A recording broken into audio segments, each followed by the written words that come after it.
what we are going to talk about today is the small signal model for differential amplifiers. And we are going to start with our BJT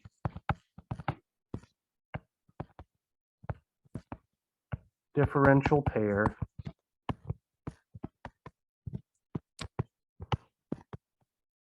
small signal model.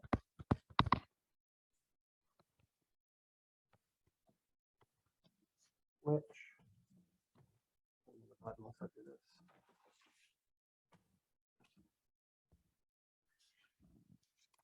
With early effect included, should look something like this.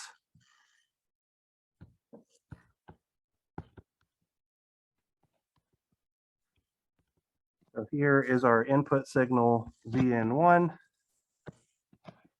Here's the base of transistor Q1.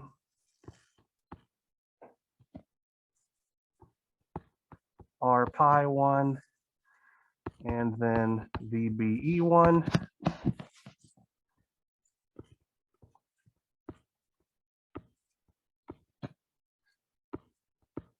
GM1, VBE1.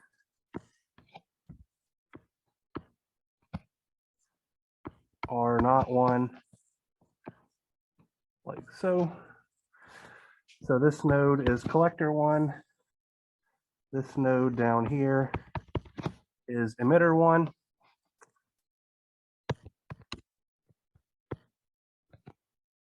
We have here our resistance RC, and that this node up here is going to be our small signal output voltage Vout1. And effectively, this thing is just going to be mirrored on the opposite side. I hope I left myself enough room. We'll find out in a moment.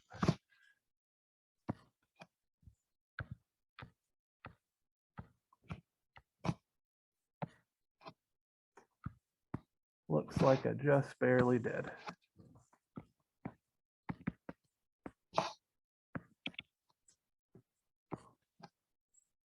So let's see, GM, VBE2, VBE2, or pi2, VN2. Here is Vout2. Here is RC. This is collector 2, emitter 2, base 2, and I'm going to call this nodal voltage right here Vx. Okay. All right, so we are going to assume perfect matching, meaning that transistor Q1 and Q2 are identical, which in turn means, so Q1 is exactly the same as Q2, meaning that GM1 and GM2 are equal.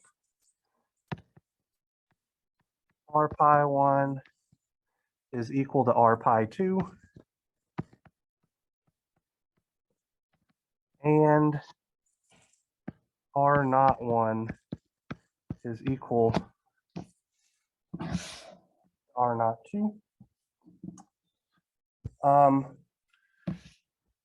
We are going to say that this BJT differential pair is carrying a small signal differential mode voltage such that VN1 is equal to VID over 2 and VN2 is equal to negative VID over 2. Okay. So applying Kirchhoff's voltage law around our input loop tells us, so KVL at input loop tells us that VID over 2 minus VBE1 is equal to our voltage Vx, and Vn2, or negative VID over 2 minus VBE2, is also equal to the quantity Vx. All right.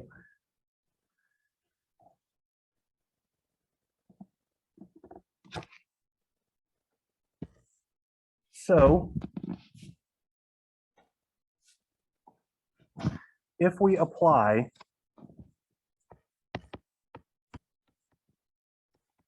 KCL at node X,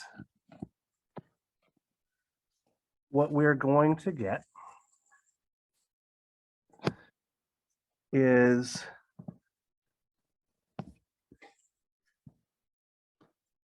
VID over 2 minus Vx divided by R pi 1. So that's the current flowing into our emitter node, plus GM1 times VBE1, where VBE1 can be expressed simply as VN1 minus Vx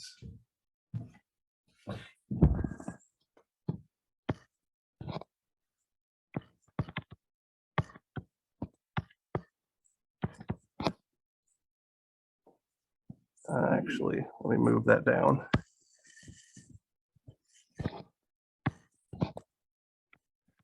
VID over 2 minus Vx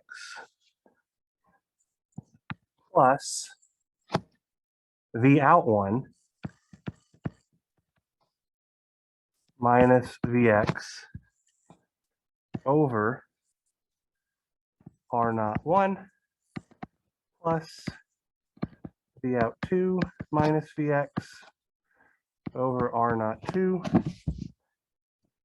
plus GM2 times negative VID over 2 minus Vx plus negative VID2 minus Vx over R pi 2, running out of room here. This whole thing is equal to 0. So just to be clear here, I'm just saying this current, which is flowing into node X, plus this current, which is flowing into node X, plus this current, which is flowing into node X, plus this current, plus this current, plus this current, all sum together to be equal to 0, because Kirchhoff's current law says that all of the currents entering a node must equal to 0. Okay. All right, so we can rearrange this guy a bit, and recognizing again that our R pi 1 and R pi 2 are equal, GM1 and GM2 are equal, R naught 1 and R naught 2 are equal. So what we're going to have is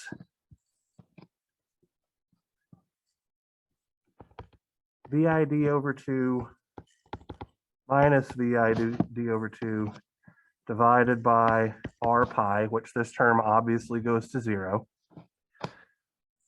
Then we're going to have a minus Vx over R pi and another minus Vx over R pi. So that's minus twice Vx over R pi plus GM1 times VID over 2 minus VID over 2. So we have another term that goes to 0 minus twice GM Vx. And then we have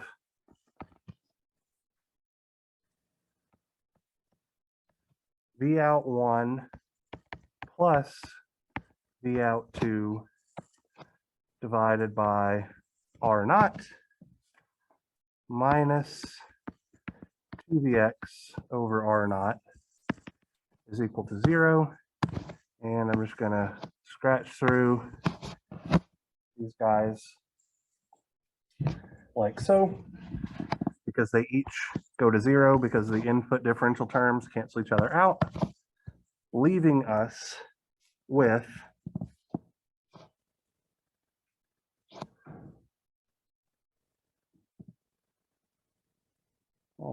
just a second.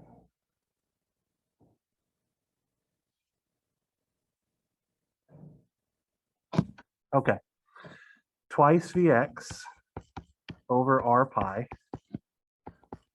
plus twice GM Vx plus twice Vx minus V out 1 plus V out 2, all divided by R naught is equal to 0. So effectively, I multiplied this equation through by a factor of -1 to get rid of so many of those damn negative signs, and then lumped like terms together since we had multiple terms that were divided by R naught. All right. I'm going to put a box around this guy for now.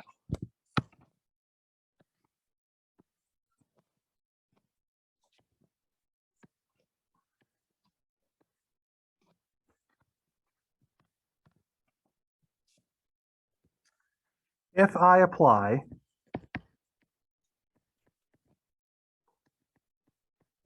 KCL at my collector nodes,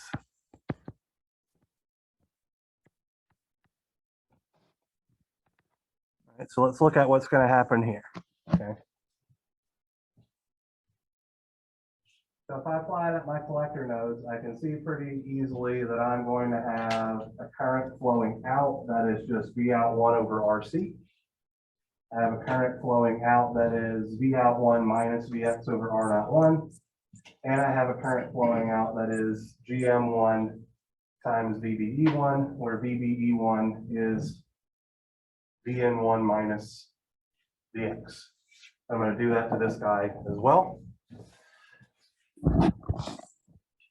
And so what I get here is V out 1 over RC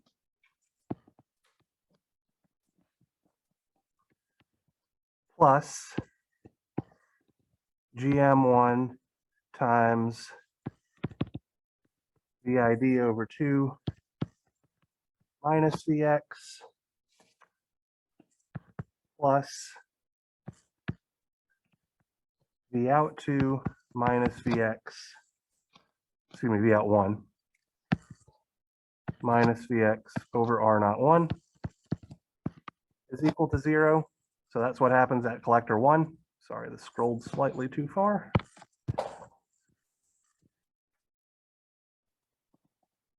And effectively, identically, V out 2 over RC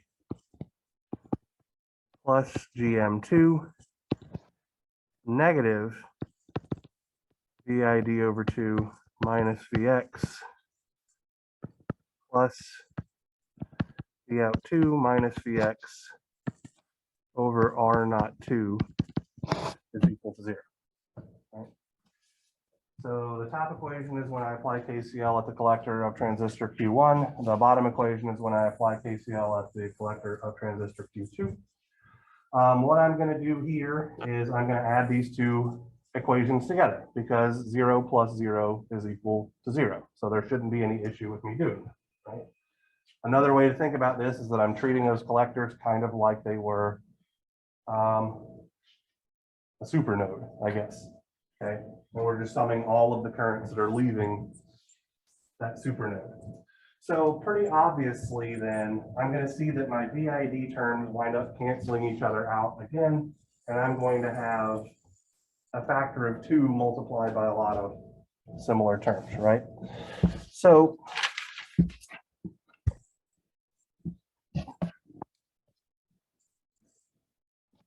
this is going to look like V out 1 over RC plus GM1 times VID over 2 minus Vx plus V1 minus Vx over R01 plus V2 minus Vx over R02 plus GM2 times negative VID over 2 minus Vx plus V2 over RC is equal to 0, which I can simplify to be V1 plus V2 over RC plus GM VID over 2 minus VID over 2 minus twice GM Vx plus V1 plus V2 over R0 minus 2Vx over R0 is equal to 0. And I can solve this guy for V1 plus V2. And in doing so, I will get 2 GMVx plus twice Vx over R0 times 1 over RC plus 1 over R0 to the negative 1 power, or simply RC in parallel with R0. Okay.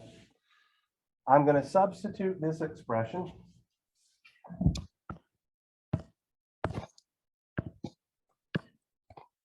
into the one that I boxed earlier.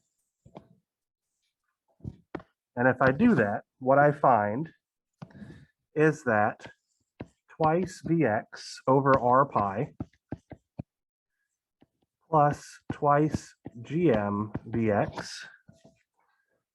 plus 1 over R0 times twice Vx minus 2 GM Vx plus twice Vx over R0 multiplied by 1 over RC plus 1 over R0 to the negative 1 power. This whole thing is equal to 0. So I have some coefficient multiplied by Vx plus some other coefficient multiplied by Vx plus some other coefficient multiplied by Vx minus some coefficient multiplied by Vx is equal to 0, which implies that, Jordan, you're good at math. Tell me what this means. Exactly right. Vx has to be 0.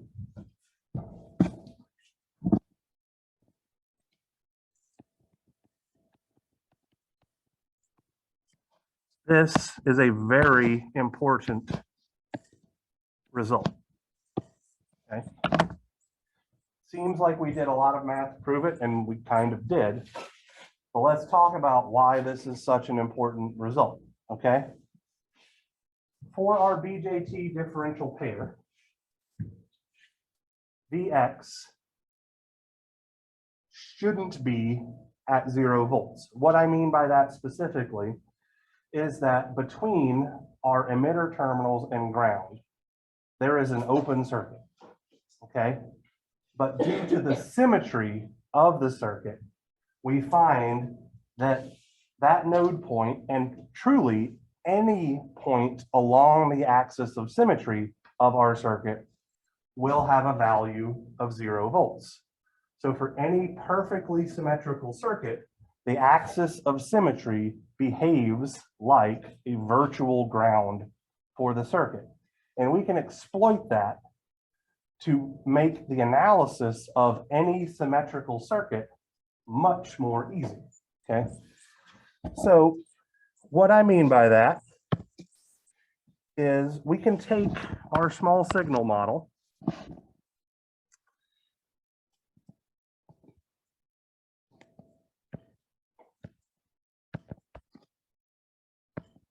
and usually when I ask you guys to not draw stuff, you don't listen to me. Please, for the love of God, listen to me here so that you don't waste a bunch of time when I know for a fact I'm about to erase things.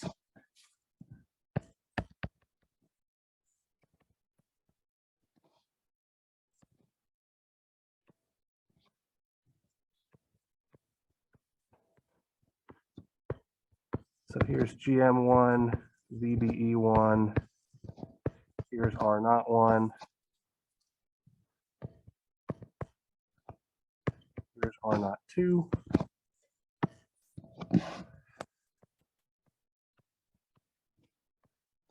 VBE2,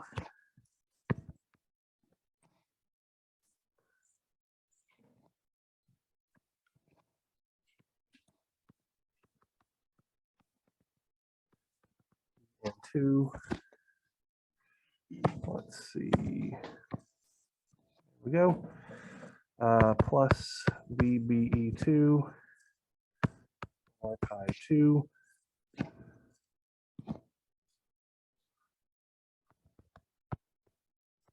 RC.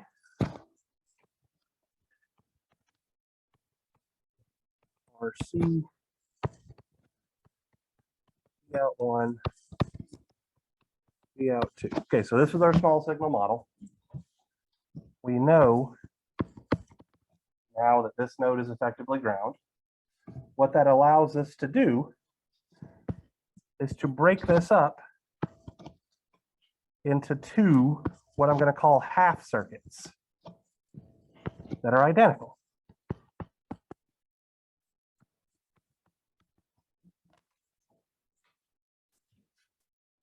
What is the circuit on the left?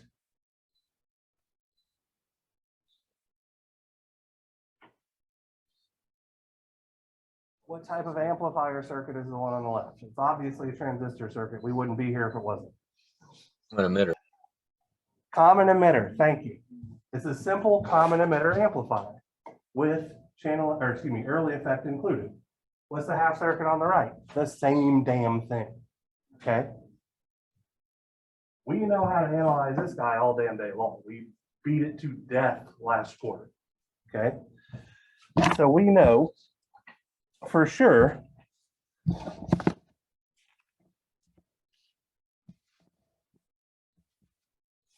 on the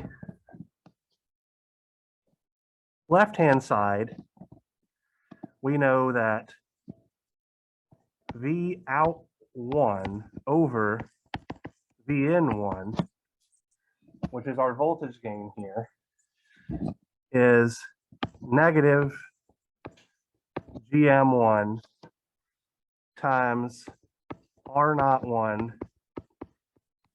parallel with RC. And we know on the right-hand side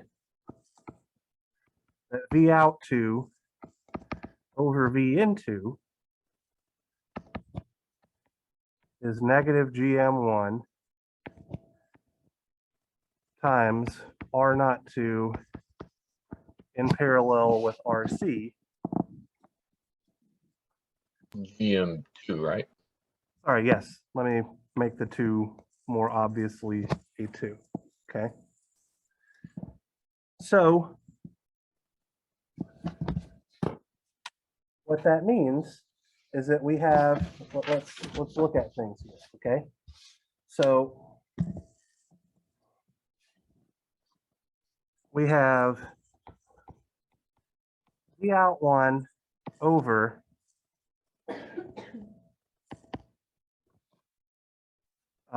VID over 2.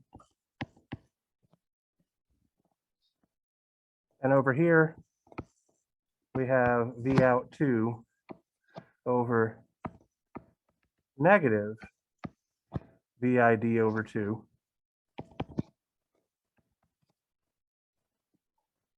This is equal to negative GM1 R0-1 in parallel with RC. this is equal to negative GM2 R naught 2 in parallel with RC, right? So we could say that V out 1 is negative GM1 R naught 1 in parallel with RC times VID over 2. We can say that V out 2 is equal to positive GM1 R naught 1 in parallel with RC times VID over 2. And so if we take the difference here,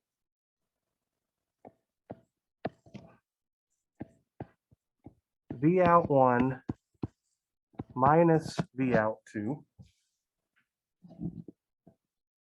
is equal to negative GM1 R naught 1 in parallel with RC minus GM2 R naught, sorry, this should be R naught 2 over here, but since our R naughts are equal, we're going to lump them together in a moment anyway.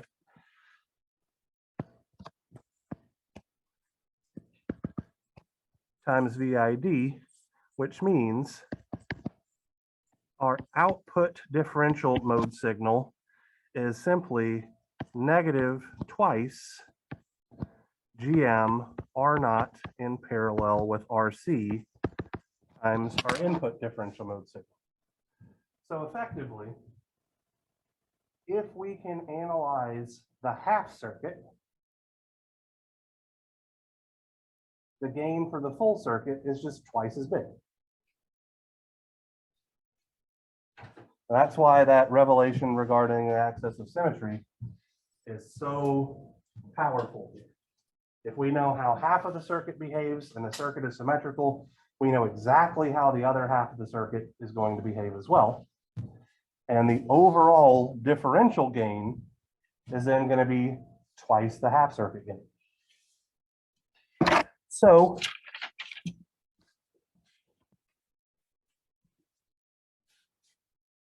what if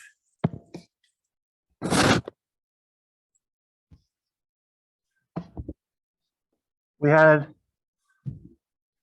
a slightly more robust differential pair circuit where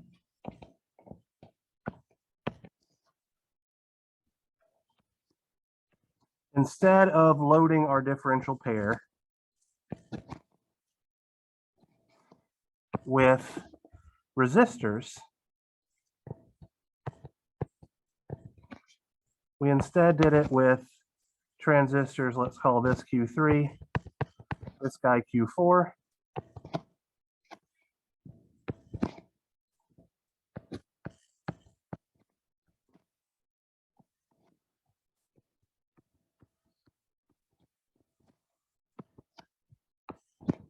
Still going to have our tail current mirror here, IEE. This is Q1. This is Q2. Here's the out one. Here's the out 2. That does not look like a 2. The in 1, the in 2. And what I'm going to do is I'm just going to take this voltage and jump it over here, tie it to this terminal so that we just have a single bias circuit here, right? And this is obviously VCC. Do we need to do really any analysis whatsoever to see what the voltage gain of this guy is?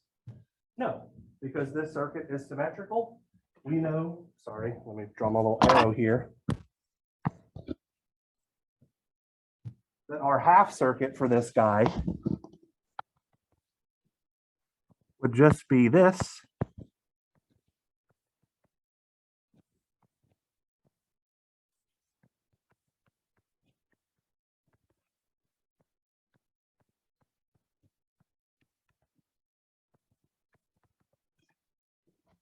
What's the voltage gain of our half circuit?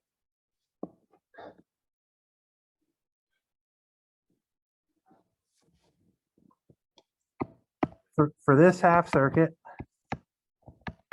this looks like a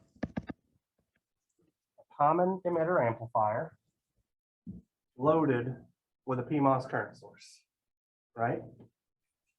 The PMOS current source has a resistance of R03 in this case.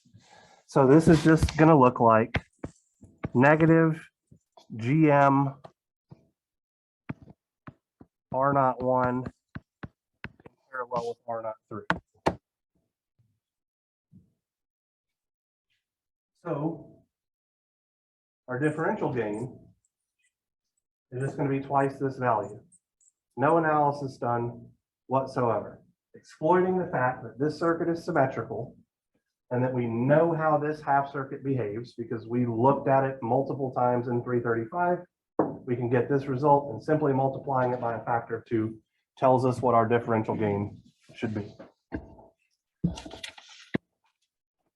With the output of the bottom of Q1, would the output of that be 1/2 ISS?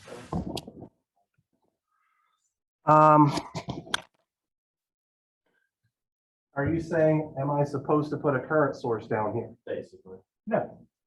The reason why I can say that is because we're looking at small signal, and we know that the voltage at this node is 0 because the circuit's symmetrical. So if this current source is shorted on both sides to ground, why does it need to be there at all? And it would be open, it would be an open circuit anyway. Because it's a small signal. Exactly right. But we know Right. due to the symmetry, anything that occurs, so the voltage drop for any node that falls on this line is 0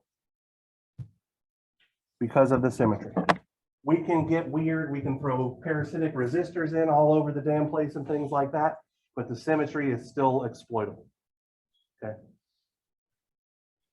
So running low-ish on time, I had some stuff about, oh, what if we put a resistor over here? What if we put a resistor down here? It literally doesn't matter as long as the symmetry is there. We can analyze it like the half circuit, which just makes all of this crap look like stuff we did in 335. Luke, I'm sorry that you took 335 over a year ago, so you probably don't have those notes. Ask Annabelle, she's very good noting. And then we treat everything like we've been doing, okay? All right.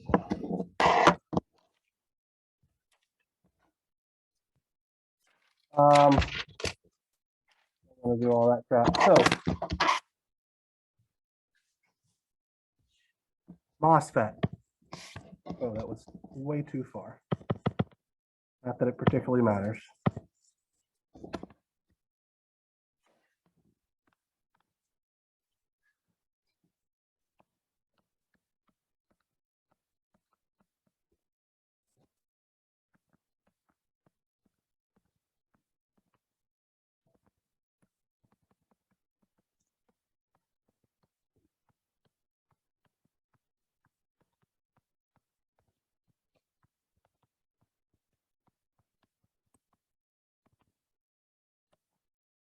All right, so our MOSFET differential pair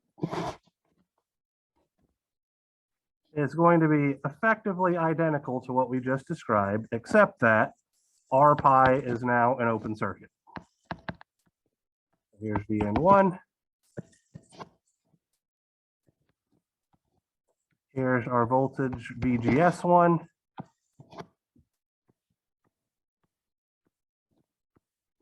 GM1, VGS1, R01.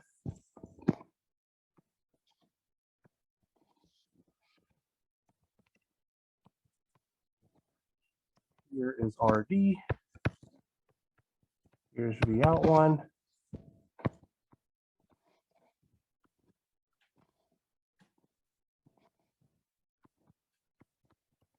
Here's R out 2.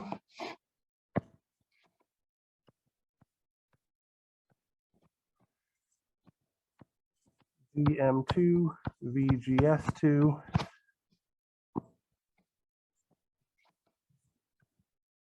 Actually, that should be an open circuit. My apologies.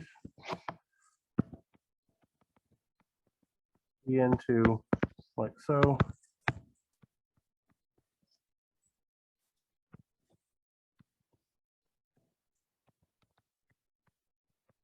Here's RD. Yeah.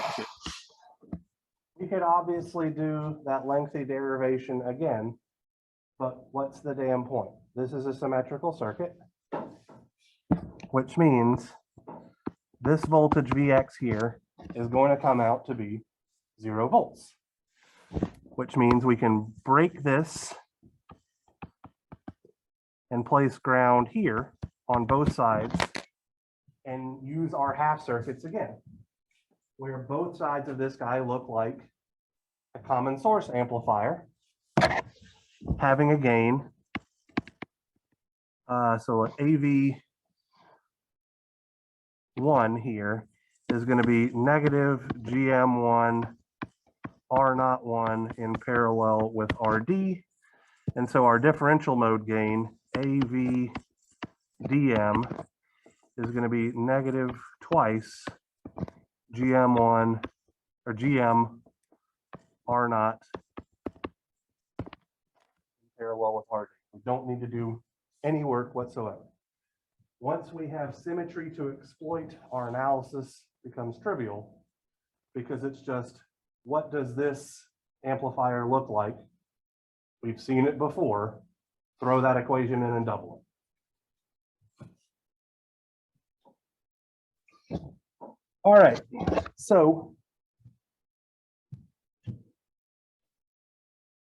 here's our small signal analysis. I feel like it was much, much more straightforward than our large signal analysis that we did in the earlier classes this week. A little less terrifying math-wise and all that kind of good stuff.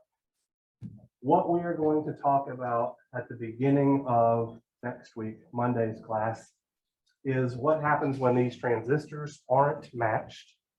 What happens when our loading resistors, RD, aren't matched, to see what happens to the behavior of our op amp, or excuse me, it's not yet an op amp, but it's very soon going to be an op amp, anyway. Our differential pairs, okay? Effectively, what we're going to see is anytime we have any amount of mismatch, we are going to start seeing some common mode amplification, okay? And we'll talk about the details that go into that and all that kind of good stuff. Wednesday's lecture will be pretty brief. We're going to talk about how to turn this differential pair amplifier from a double-ended input, double-ended output into a double-ended input, single-ended output, or an op amp. And then the rest of that class meeting will be used for review for your exam, which is on Friday. Luke.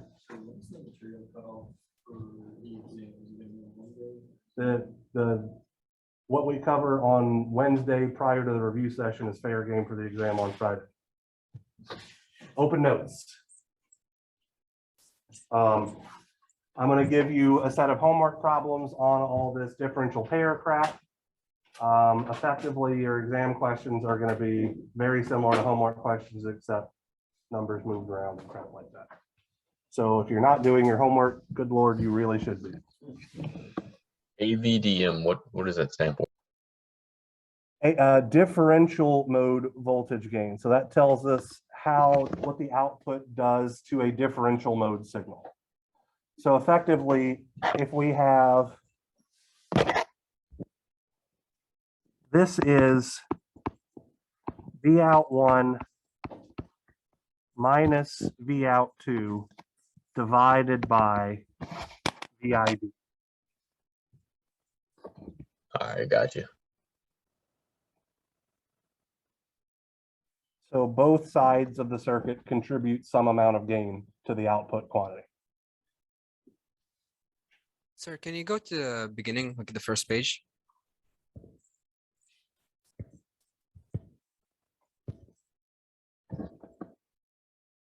Bottom of the first page. Thank you. Yep.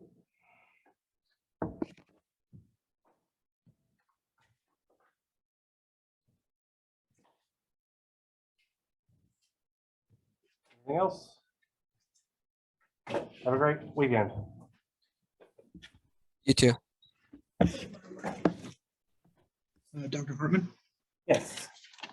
could you please go back to where you were showing how Vx equals 0? The last two equations, it's right there.